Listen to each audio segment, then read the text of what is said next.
Look to this day, for it is life, the very life of life. In its brief course lie all the verities and realities of your existence, the bliss of growth, the glory of action, the splendor of beauty. For yesterday is but a dream, and tomorrow is only a vision. But today, well lived, makes every yesterday a dream of happiness, and every tomorrow a vision of hope. Look well, therefore, to this day. Do we have someone lighting our chalice this morning?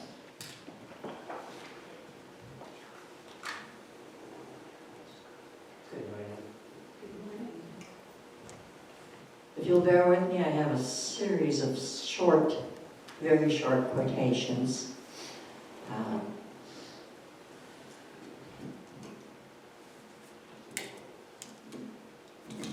The first one is by Herbert Spencer, which says simply, "Science is organized knowledge."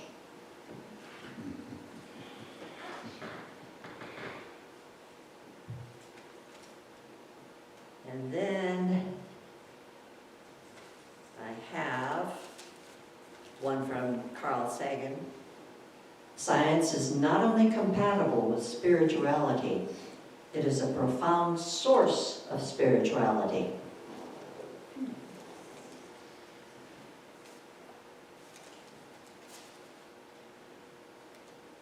Then we have from T.H. Huxley, "I am too much of a skeptic to deny the possibility of anything."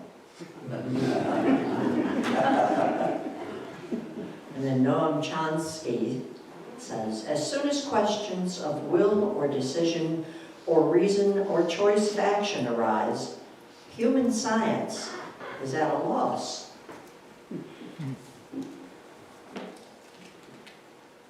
And Robert Browning says, "'Tis well averred, a scientific faith's absurd." But I think my favorite here is, "The salvation of mankind lies only in making everything the concern of all." And that was from his Nobel lecture. Alexander Solzhenitsyn. Join with me, please. We light Light this chalice for the light of truth. We light this chalice for the warmth of love. We light this chalice for the energy of action. We light this chalice for harmony and peace. When I was in the Methodist church, there are directions for singing in front of the Methodist hymnal, and it says, "Sing lustily." I mispronounced that word one time when I was telling the congregation to sing lustfully. Somebody corrected me after the service.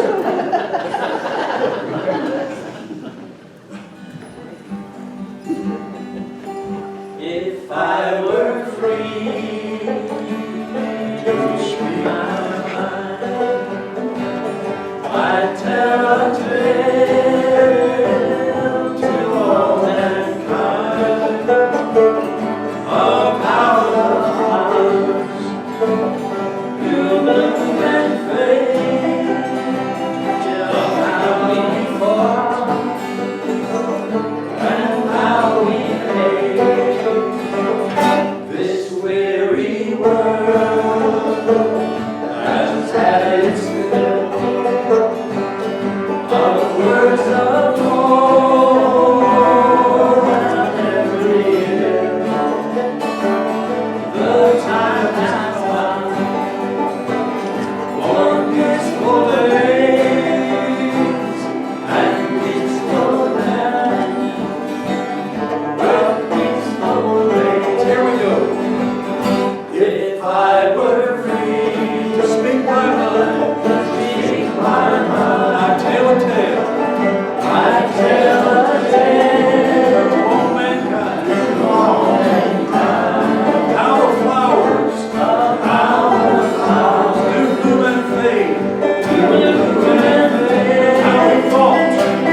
Actually, we wrote that song for Peter, Paul, and Mary.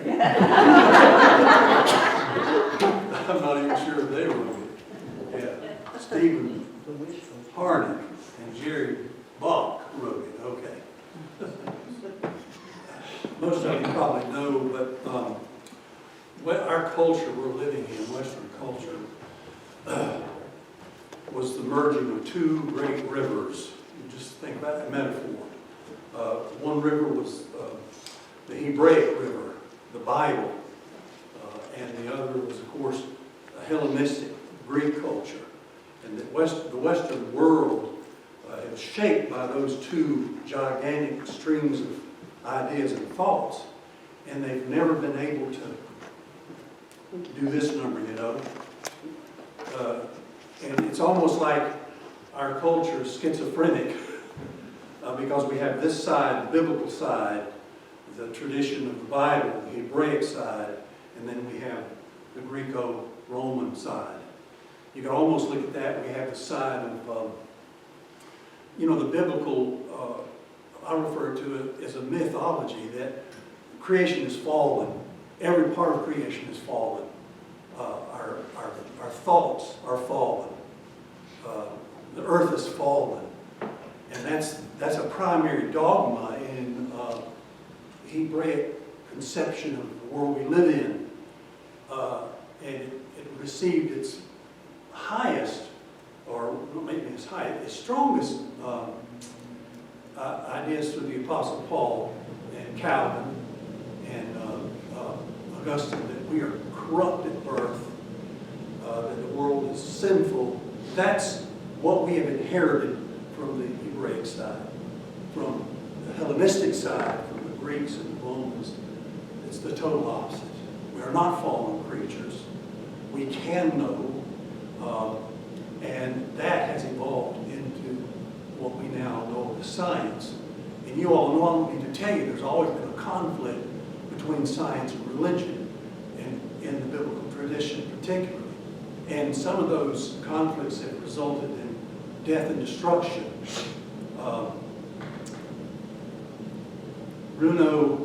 Giovanni Bruno was hung upside down naked in a square somewhere in Germany, and later burned at the stake because he didn't believe in the biblical cosmology.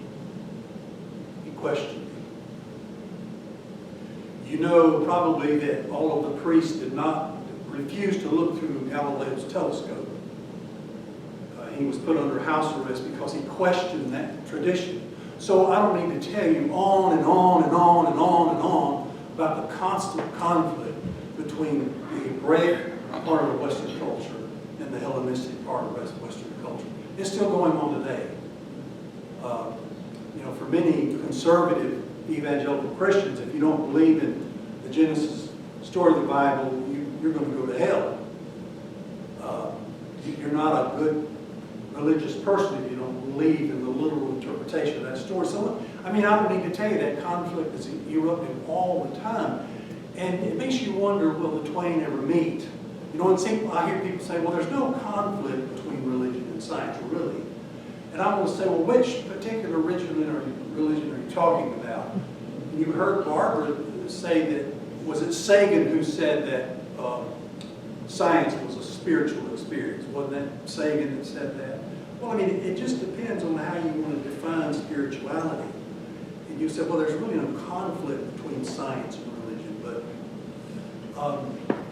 there is. And it's always been that way. And who knows if that'll ever iron itself out. You know, we'll ever be able to bridge it to. It's like, okay, you got to make a choice. You're either going to be a Christian or a scientist, but then there's the Christian scientist. So I'll let you figure that one out. But science arose among the ancient Greek philosophers. And there's an old Greek myth that talks about how it all started. And it's a story about nous, which is a Greek word for mind, and physis, Greek word for nature, and how nous was captured in nature.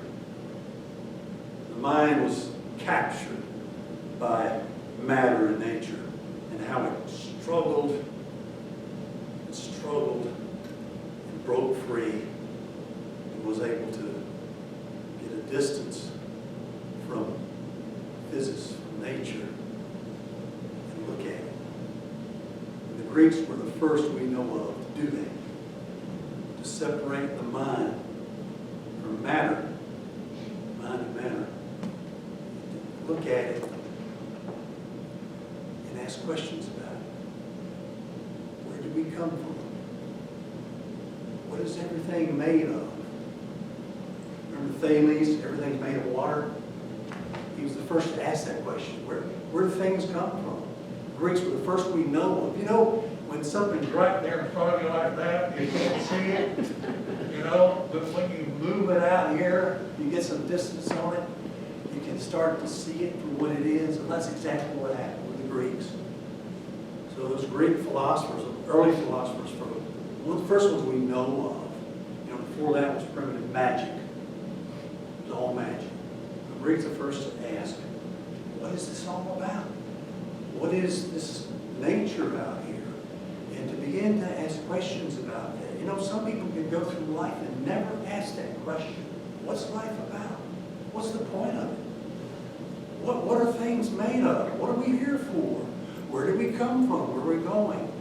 Believe it or not, some people never stop to ask those questions, but the Greeks did. And so the Greeks went hog wild with mind, with nous. Nous just went hog wild. And they even created gods to signify the mind. You know, the god Apollo, he's the god of reason, right? And Athena, you know, she popped out of Zeus's head.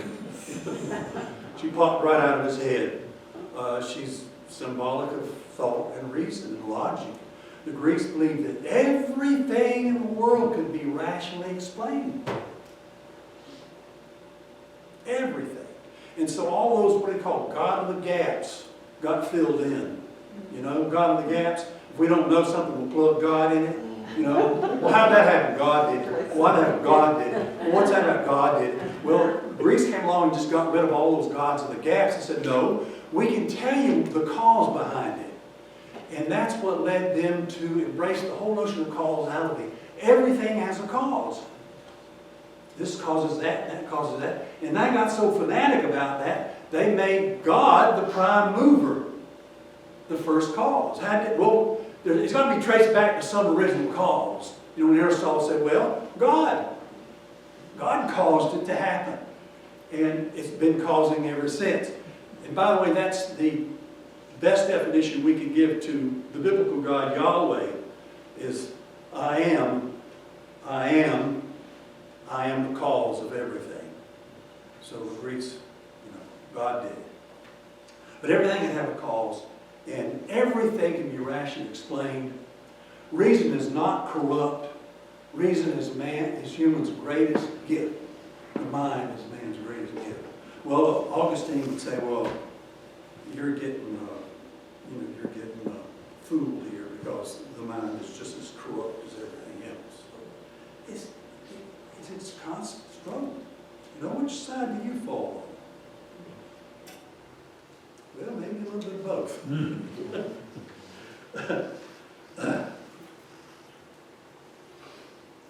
So, I mean, you can't think about that unless you think about evolution. We've evolved.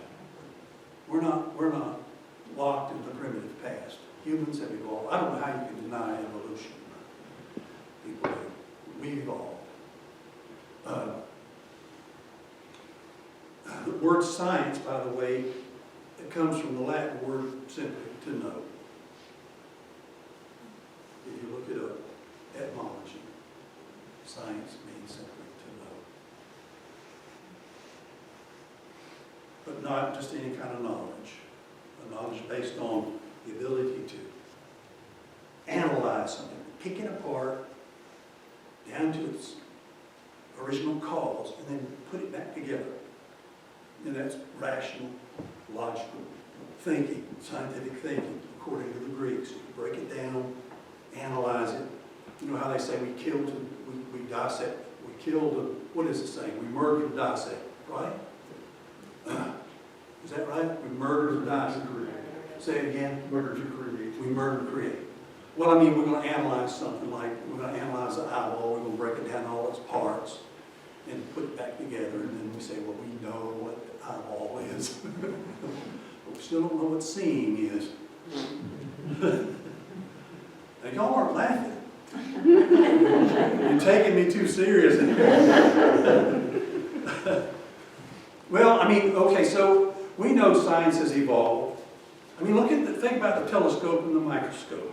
I mean, how that's enhanced our ability to find causes and look out at the cosmos as far as we can, and to look at our inner life through the microscope, you know, down to the DNA level and everything. So how that's enhanced. And of course, as I told you earlier, the bishops refused to look through Galileo's telescope. It's because, like, I don't want to see that, you know. I don't want to know that. And Nietzsche once said, faith means not wanting to know what's true.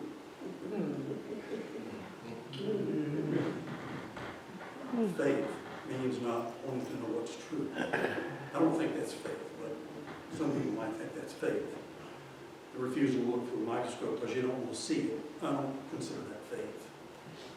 Anyway, think of how modern science is where we are today.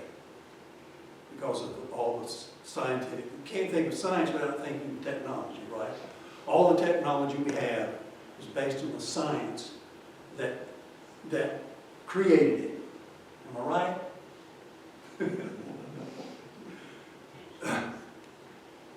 Yeah, right there. Industrial Revolution, all the washers, the dryers, the televisions, everything supposed to make life easier, give us time-saving devices, we wouldn't have any of that if we didn't have the science behind it to discover it. And think of how this whole notion of logic has wrapped itself around all our disciplines. The logic of the psyche, psychology. The logic of mankind, anthropology, logic. Biologic, cosmologic, sociologic. Just think about that. Every logic, this whole notion of logic, it's embraced everything. It's even embraced God. Calls up theology. Logic of God? You gotta be kidding me. Read the book of Job. Ask Job, is there any logic? There's no logic. And then there's some things that the Apostle Paul said that I give him good credit for, a few. And he said, who can know the mind of God? And yet we have all these theologians out there saying, oh, let me tell you about God. And I think to myself, you know, here's this little finite brain telling me about something that's infinite. And I think, how audacious can you be? Now, I'm telling you, you might like theologians, and you can, that's fine. If you have your favorite theologian you love, that's fine with me. But I'm just telling you how I think. You don't have to agree with me, but I think theology is a bunch of baloney. I just don't know how a temporal mind can fathom something that's eternal and tell you what it's like. So theology, I think, has done a lot to wreck the teachings of Jesus. I think theology has done a lot to darken the church through history. I mean, burning another human being alive to protect the truth?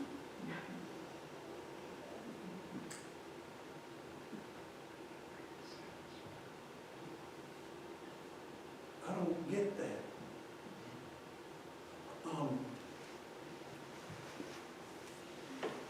Now, you all seen the signs on the lawns.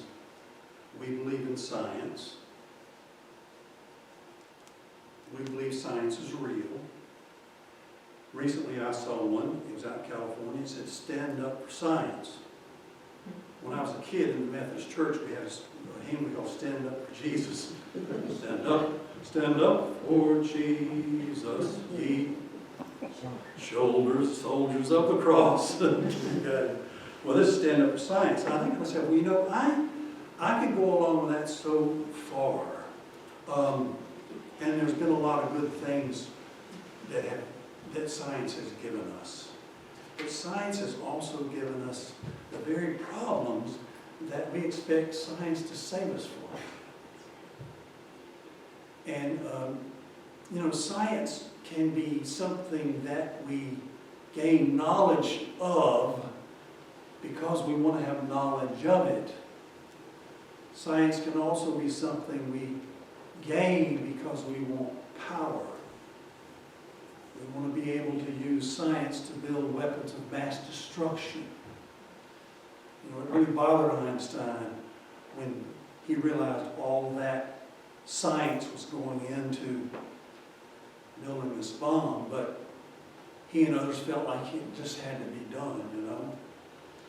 I was in the airport, though, coming home from San Jose, waiting to catch the plane from San Jose to Atlanta. All these people. This place was full of people. There was a couple next to me, and they had 3 children. Every person in that space was on their cell phone. And the children were on their iPads. There was one little girl, like she's 3, she's on her iPad. The mother's on her cell phone, dad's on his cell phone. 2 other children on their iPad. And not a soul in that place was looking around. They were all like this. And I thought to myself, I've never experienced such profound alienation. It just seemed like such an alienated environment to me. Nobody was making eye contact.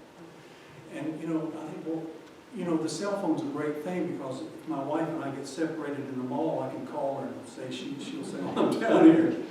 But then I think, you know, Joseph Campbell said, every advance in science has its dark side. Every advance in science has a dark side. So, will science save us? My question, I'm not sure. When I was in the Marine Corps, there was a park in Honolulu, Hawaii. There was a big, huge, massive tombstone. And, you know, this has been 50 years ago. And I can still today remember what was written on that tombstone. And it said, "Man will destroy himself." And that's bothered me ever since. That will we destroy ourselves? Or will we find some way to save ourselves? When I talk about will science save us, I'm not talking about the eternal salvation of my ego. I'm not talking about personal salvation. Now, I don't know how you believe that, but I don't believe my ego is going to live for all eternity, and I'm thankful to God that it's not. I'm thankful to God. This is me, okay? You don't have to agree with it. I'm thankful to God that when I pass, that I enter this total, absolute mystery, oblivion. But it's not going to be my ego. That's me. When I think about will science save us, will it save us from destroying ourselves and each other? That's what I'm talking about. Will it save us from the massive wars that we're seeing now, you know? Will it save us from the greed and the power-hungry egos? And so when I think about that, I turn to one of my favorite readings that we're going to read now together. And it comes from who I consider the greatest prophet to ever lived in American history, Martin Luther King. Because I believe this is what will save us. It's called the Network of Mutuality. It's number 584. 584.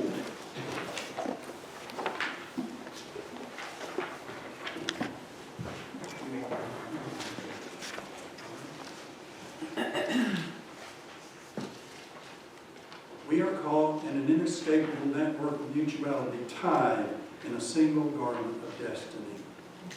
Justice anywhere is a threat to justice everywhere. There are some things in our social system to which all of us ought to be maladjusted.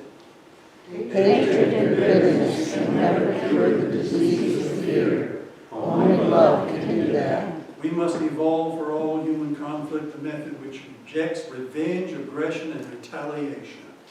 The foundation of such a method is love. Before it's too late, we must narrow the gaping chasm between our proclamation of peace and our lowly deeds which precipitate and perpetuate war. One day we must come to see that peace is not merely a distant goal that we seek, but a means by which we arrive at that goal. We must pursue peaceful ends through peaceful means. We shall hew out of the mountain of despair a stone of hope. I know it sounds trite and probably commonplace, but that love will save us. And unfortunately, we only have one word in our vocabulary that has to stand proxy for everything from sexual procreation to warm, fuzzy feelings.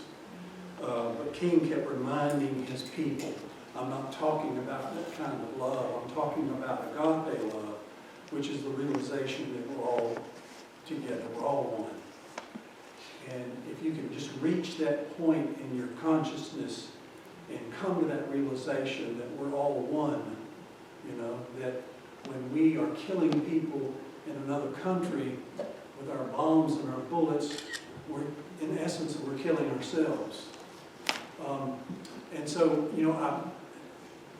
King was able to lead his people and many of us through that nonviolent revolution by just telling people, find that love in your heart because it's there. And it may be deep, but it's in there. And, more and more, since our daughter died last July, I keep asking myself, what's the point of living? What are we here for in this brief, fleeting little life we live? Well, I can't think of a better answer to that question than we're here to love ourselves and each other. And I've been watching this. I've been reading a little bit about this old Celtic myth. It's called Tristan and Isolde. And I just came across this line, and I'm going to end with this. Oh, one quick thing. In his book, his bestseller book, The Body Keeps Score, Basil A. Vanderpoel said, no doctor can write a prescription for love. It's not going to come out of science. We can't write a prescription for love. But anyway, I love this line from that play, Tristan and Isolde. Tristan says, there are other things to live for, duty and honor. And Isolde says, but they are not life, Tristan. They are shells of life, and empty ones. If in the end all they hold are days and days without love. Love is made by God. The Bible says God is love. If God is love, then love is God. God is love. Love is God. And every time I see one of those signs on those churches that say Jesus is the only way, I just strike out Jesus and say, well, what did Jesus teach us? Love. Love is the only way. So, thank you for listening. And I hope you have a wonderful day. Wait a minute, not over yet. We're going to sing a song. Yes. Yeah, we're going to sing a song, Teach Your Children.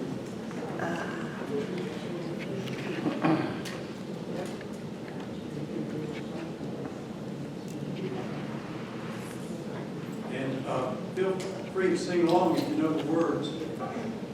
We didn't write this one, but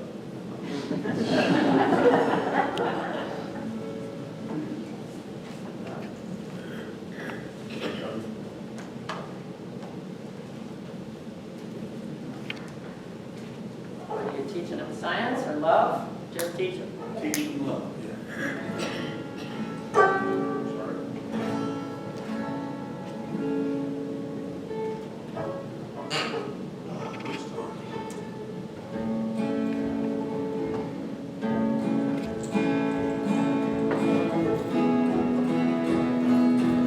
You who are on the road must have a code that you can live by, and so become yourself, because the past is just a goodbye. Teach your children well, their fathers now will slowly go by, and feed them on your dreams, the ones they fix, the ones you'll know by. Don't you ever ask them why, if they told you you would cry, just look at them and sigh, and know they love you.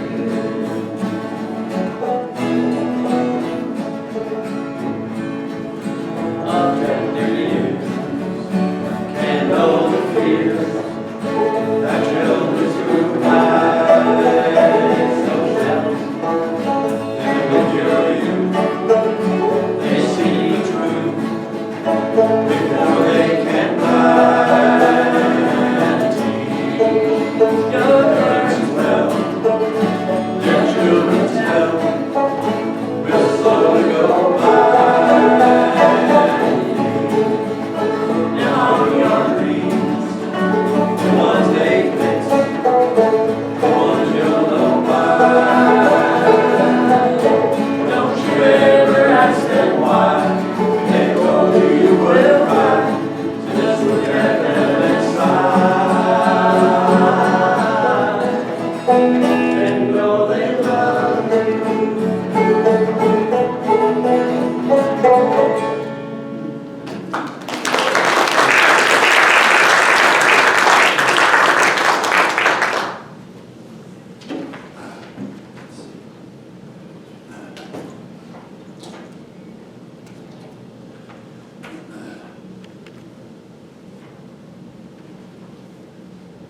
Close with this reading from